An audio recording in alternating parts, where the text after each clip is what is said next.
everyone, this is Denise at Something Beautiful Handcrafts, and welcome to the party table. So I took a bit of a hiatus after Addie, and it's actually really tempting to go backwards because I want to make a patriotic dress for Addie. Now, that's sort of similar to her Pleasant Company one, but although you can see the material for it over there in the distance, I'm not really going to go backwards. I'm actually going to try to do all of these at one time. And and I'll introduce her dress later. Okay, so at any rate, it's Samantha's turn. I'm really trying hard to push forward to Samantha.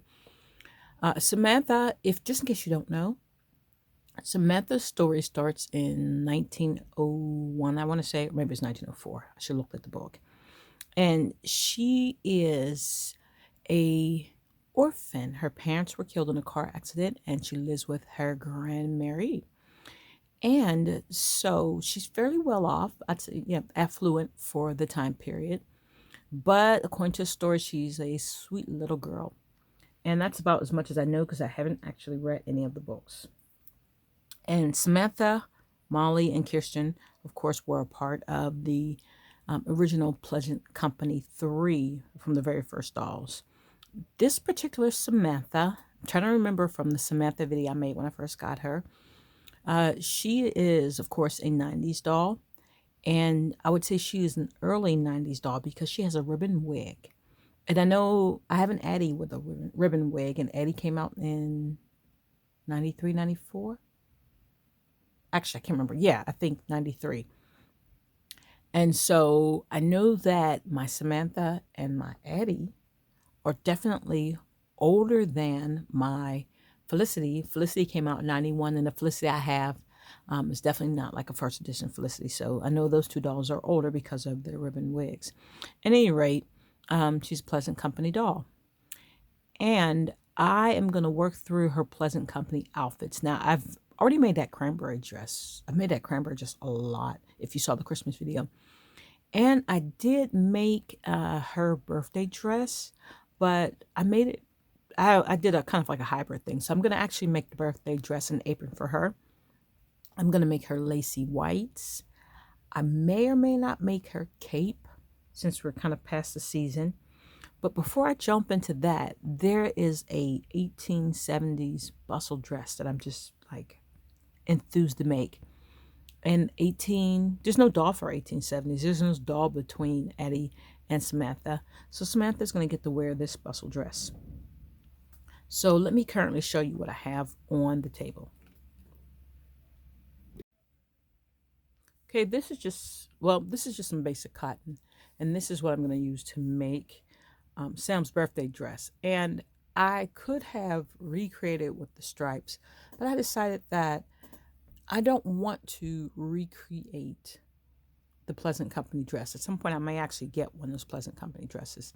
So I'm going to use the patterns as I had initially intended, is to make dresses that are within those spaces that are different, different fabrics, different textures, but with those same forms that are appropriate for the dolls. So yes. Now this is just some basic rag cotton, and I have a lot of this for all kinds of stuff. So I'm going to use this for the lacy whites. So first it has to be pressed out so that I can cut the pattern for the lacy whites. Put that over here. And this right here is the piece we are looking at. Now, this is the bustle dress pattern. This particular fabric is some type of wool or wool blend. I'm not 100% certain. It didn't have a tag on it, but it's a reclaimed pair of pants that I got in a scrap bag from Praxis. And it is perfect size. It is absolutely perfect for an 1870s bustle dress. So I'm going to go ahead and cut out all the shapes for the bustle dress. I was going to like film myself one of those time lapse cutting, everything out. But in this case, I'm just not going to because the way the camera's situated, I'm actually behind it now. So I'd be reaching around it, trying to do the cutting. And I'm just really not in the mood for that. We've been doing some pretty busy stuff over this past Holy Week if you're watching this in April of 2022. So my back just really hurts. And instead of trying to inconvenience myself to get good shots for the camera, I'm just going to go ahead and cut this out. When everything is pressed and cut out, I'll come back. And then what that will allow me to do is to sit at the sewing machine with everything cut out. And I might even go ahead and cut out Eddie's patriotic dress and just have everything set aside so that I can walk through this on the machine, which to me is the important part of the sewing. The cutting out is relatively easy. It's the sewing that I really need to talk about. All right, see you then.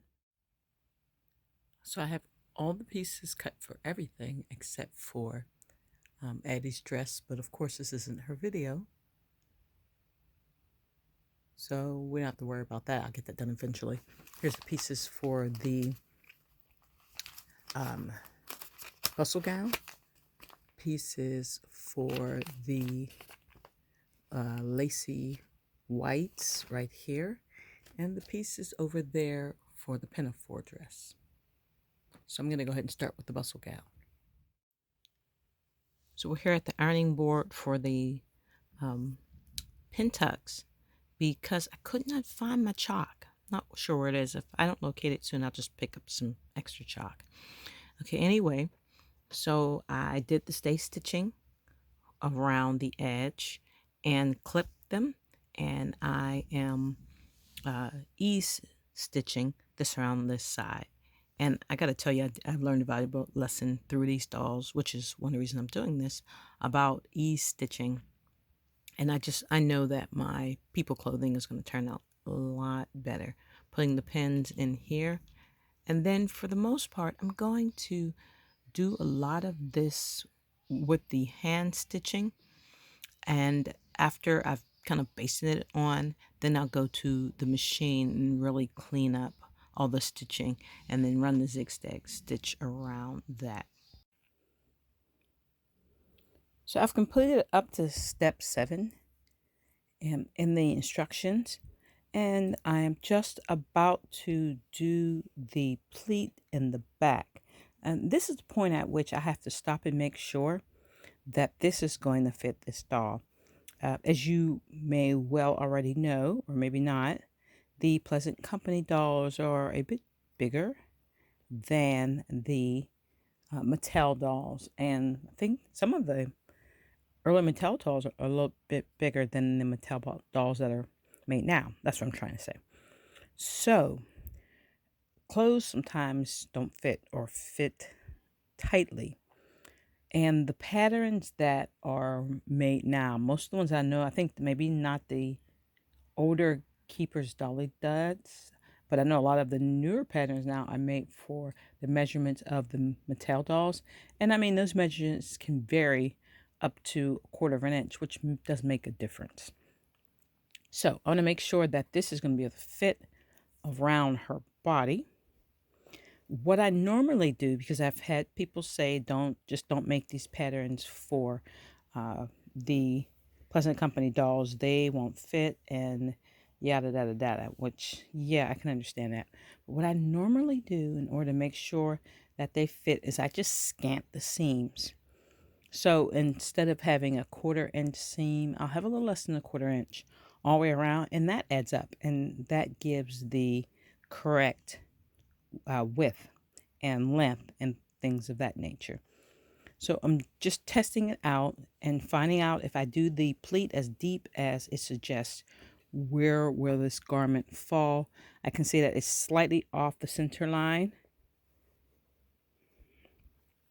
So there is a possibility that this will be a little snug in the back if I do. So what I'm going to do now is I am going to base this pleat right here, and I'm going to assemble the jacket, continue on.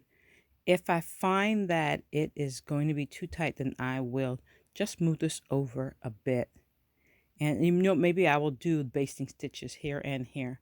And then if it comes together okay, I won't worry about it. If it doesn't, then I'll pull that first basting stitch out and finish the pleat along that point before I put the collar on, see how that works. I'll let you know how that goes. I have the back sides, and the fronts together at the lining on the back, and this is the lining for the back and the front, and the collar. So it's time for me to press down these darts and clip them, press the collar, press down this flap on the back, press down these darts. Now, it used to be that this was a step that I would avoid. I just finger pressed it and figure everything's cool. But I just want to tell you, if just to make everything nice, clean, professional, press everything down. It does make everything look a lot better. I do have one bit of difficulty here, is that because I scanted the seams here, it's going to be a little hard for me to open and press these flat because there's just not much material there. I'm not sure if they'll really stay flat. I'm going to give one a press and see what happens. I know for the cotton, it'll flatten, but for the wool, it might not. So normally in this case, what I usually do is press them to the, well, you know what? It depends on the fabric. Press them to the back and then fell the stitches down to make them lay flat. I'm still on the ironing board just because there's so much pressing in each of these steps. Now, initially, I had planned to, like I said, I cut everything out and I was going to go to the machine and show you this by machine. But because I'm working with wool, I'm actually finding that it is much easier to hand sew this. Well, first of all, this is kind of an intricate little piece. And so it's small and I'm holding it in certain ways. So initially I was just going to baste it and then take it to the machine. But in this case, it was just so much easier to do the delicate work with this wool if I just hand stitch it. And I'm making pretty good progress. A lot of the hand stitching will not be seen because there's a lining on this, as you can see. So you're really not going to see much of that. But what you can see, it's going to be okay. I'm probably going to put a piece of ribbon over top of that to disguise that. It really doesn't matter for my own eyes. If this was a piece I was making to sell, I most certainly would do that, and I would serge these ends. But I'm just going to cover this with like a hem tape or a piece of ribbon. The funny thing is, I initially used white because I have a whole lot of white, thread. Like, who doesn't? And I thought, well, I'll use the red because it matches. But because there's so much white running in the warp and the weft of this plain, actually, it kind of looks like a twill of this twill, right? The red kind of stands out where the white actually doesn't. So it looks so much better when I'm doing it in the white. At this point, I'm going to go ahead and set in the sleeves. And I'm actually glad I stopped the film because it just occurred to me that maybe the lining does not get pinned with the sleeves. I have to go see. Sometimes you pin the sleeves in and then you take the lining and fold it over and kind of whip stitch it around so you can't see that. So I need to go check that out. But at any rate, here we are sitting in the sleeves in flat, which has become my favorite way to do sleeves. And you're supposed to have 2 rows of gathering stitches, but I only put 1. If you are not familiar, if you're new to sewing and you're not familiar with setting in sleeves and ease stitching and gathering, go ahead and put the 2 lines of gathering stitches. When I'm working with thinner fabric or smoother fabric, I definitely put those 2 lines in. But in this case, I cheated a little bit and I just put 1. And this is going to be really cool. Also, too, I did not finish the ends of the lining in here just because I wasn't using the machine. So I'm going to turn this under very, very thinly and run across there to finish that.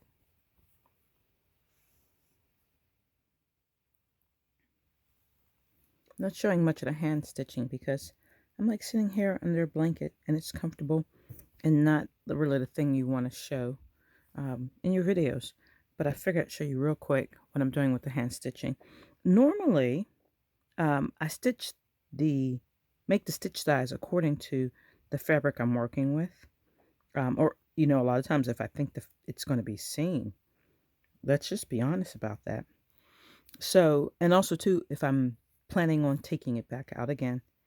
And in this case, because I have the gathers, making really neat stitches, small neat stitches with these needles, they're kind of in my way and I don't want to pull them out yet. So I'm taking medium-sized chunks out of it and I'm just straight stitching.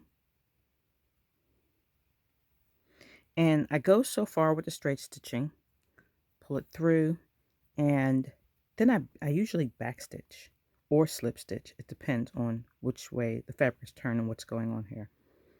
And I just kind of tack that into place. I'm going to pull these guys out. I'm not going to make them very big. I will have a look and see how they look when I'm done. And sometimes I'll go back in a direction and fill in the space. Like I said, it really depends on what fabric I'm working with, what part of the outfit I am working on. I'm out of thread here. And also, too, I have to say, because the dolls are not like in motion, there's a lot of things I am not doing that I would do if I was wearing this outfit. Because you want to stitch so that you can secure. But since there will be no tension or stress on this actual outfit, I feel like I don't know if I want to say cheat a little, but yeah, I do feel like I can cheat a little with the threads. They're not super pretty, and that's going to be okay. They just need to hold this in place when I take the pins out, because I did take a peek at the pattern, and I am going to zigzag over top of these stitches as soon as I get both of these sleeves on. And you know what? Even if I wasn't going to zigzag, I could whip stitch the edges. So, like I said, it just needs to hold this into place. It doesn't have to be pretty or fancy or small or any of those kind of things for the time being. When I do her lacy whites, um, it's going to be small and pretty and tiny because that's just the way lacy whites are. So that's a whole different ball game there.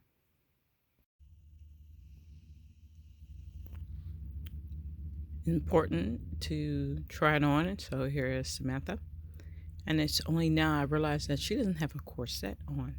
Just kind of odd because I've made like 13 of those things.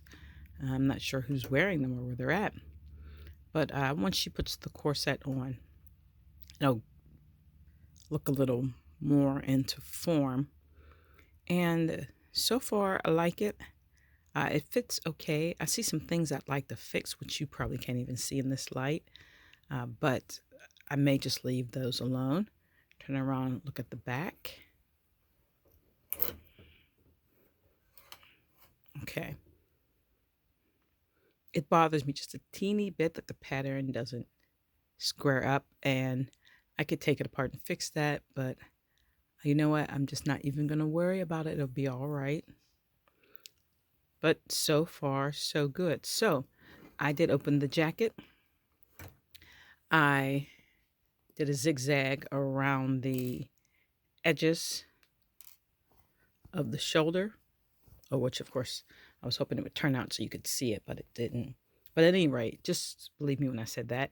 I'm going to, since it fits and it seems to be okay, I'm going to go ahead and zigzag the edges of the sleeve and of the side. And what I did with the back is I turned under the bottom edge of the lining, and it covers the top edge of the bottom lining and gives it a nice clean edge. So zigzag that. What I'm going to do, instead of making the buttonholes, just to save myself some time, I'm going to put the snaps on both sides, and then I'm going to put little white buttons just on the outside.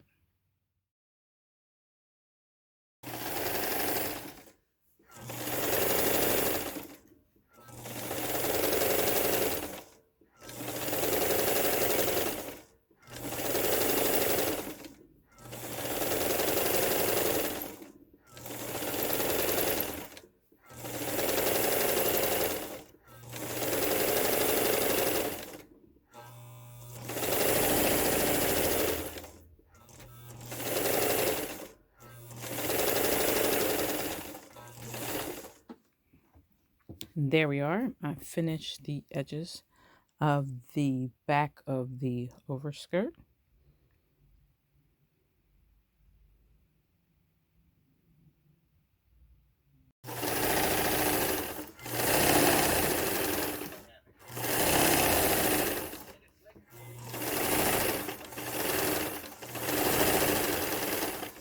Isn't this thing a noisy beast?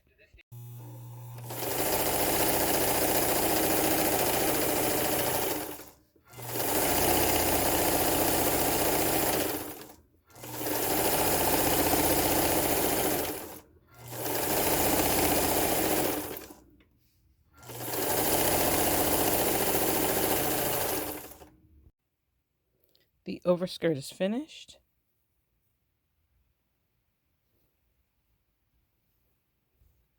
And instead of using trim, I just used a bit of the wool and made some edging there. You can kind of see that. I still need to come along and do the stitches here. I'll do that now. My machine is set for that. Since I just did the edges for the underskirt, and then I'm going to go ahead and turn under the underskirt here. I'm going to omit the trim across the underskirt because I didn't put any trim anywhere else on the garment, so I'm not going to put any here.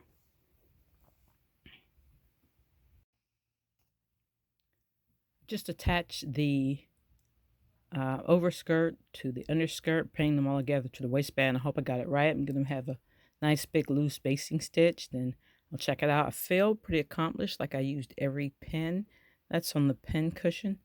Let's see how this turns out. Here is Samantha fully dressed at the machine, and I just give you a little pan so you can see what she looks like all together.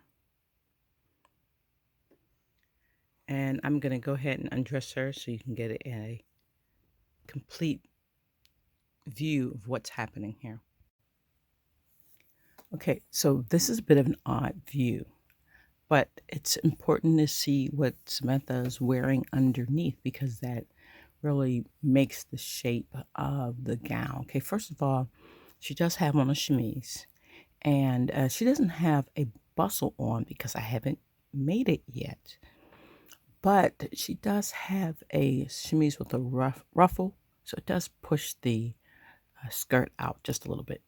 She has on her corset, and there's definitely a difference in fit for the jacket between when she doesn't have the corset on and when she does have the corset on. Now, American Girls are stuffed pretty heavily, I would say, and the Pleasant Company dolls even more so. So although I did scant the seams, I didn't really make any adjustments to this particular bodice. So that worked out pretty nicely, but still it does look better. And there's a noticeable difference about where the buttons snap at on her chest with the corset on. Just snugged her up just a little bit. It's not like she's going to complain about it. She does have a bustle pad on, so that lifts the skirt quite a bit. So we've got most of our layers are fairly accurate. So I'm going to put the skirt up so you can see. Now, the only instruction I didn't follow was lifting the bustle with the twill tape, and that's just because I didn't have any, couldn't find any. So at some point I'll go back and put that in there to really puff it out. Though I suspect that once I make, oh, the snap is hard, or this hook, once I make, say it puffs that out, I suspect that once I make the lobster tail bustle, that will make up for that anyway.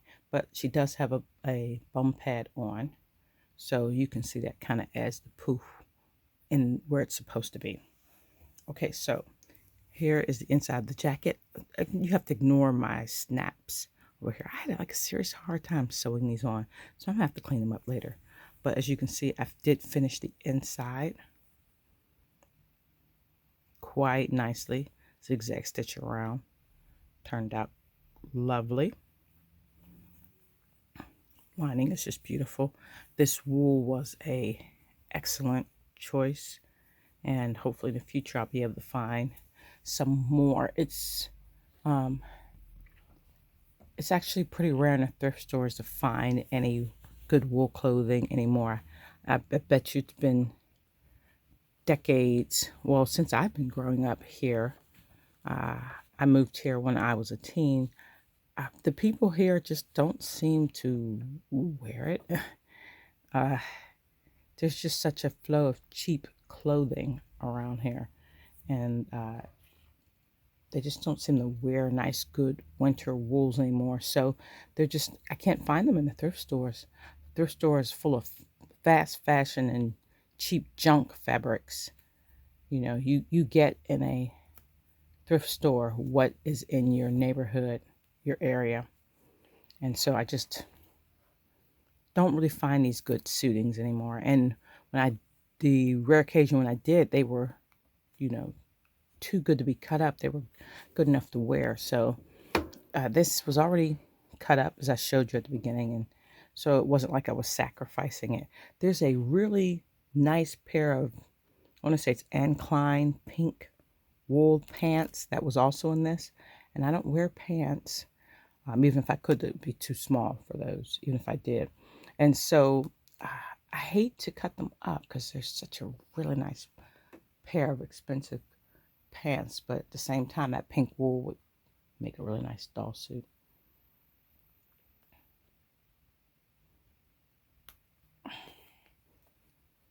Okay, so here we go. And I think I showed the picture before, how it was a little snug on her before. Now, with the corset on, it does make a difference. I think I'm going to do something and pin these into a better place so they'll stay permanently. But you can see really nicely how this fits. I thought it was really cute. All she needs now is a little brooch and kind of put her hair up. It would give more of a train look with the lobster tail bustle. That would work out really nicely. But I'm really pleased with this pattern as always. Thimbles and Acorn is, it just have wonderful patterns. As historically accurate as you could get with dolls, because the dolls don't have the same proportions as people do, but it's beautiful, it's wonderful. And of course, at some point I'll be making more of these in different fabrics. Okay, people, I hope this made some kind of sense. It's not the fanciest cinematography, but it's informational, hopefully.